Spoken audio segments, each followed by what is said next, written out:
Жаттығу жасаймыз. Кім өзінің тауын қойды, ежеті бәленбай сума деді, 1 миллион, 2 миллион теңге тау қойды, соны бірден 10-ға көбейтесіңдер, 10-ға миллион болса 10 миллион теңге, 500 болса 5 миллион теңге. Мен осындай суманы қойдым, осыны 10 есе көбейтін, оны мен түргелесіңдер деп, өзің командаң айтасың. Мен осындай суманы қойдым, осы ақшаны табам, тапқаннан кейін осыны былай жұмсаймын деп. Не нәрсеге жұмсайсыз?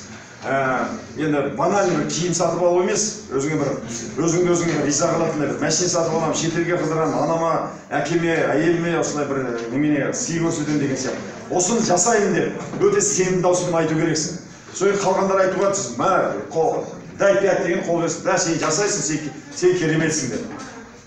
Ондай өзіне өзі сенбеген адам, соны сенімділікпен айта алмаған адам ештеңкені өмірде ештеңке жасай алмайды.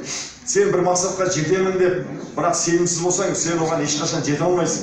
Сен жеңемін ау деп, бірақ жеңілемін деген ойды ойлап қоятын болсаң, сен жеңілістің ащыдан міндетті түрде тартасың.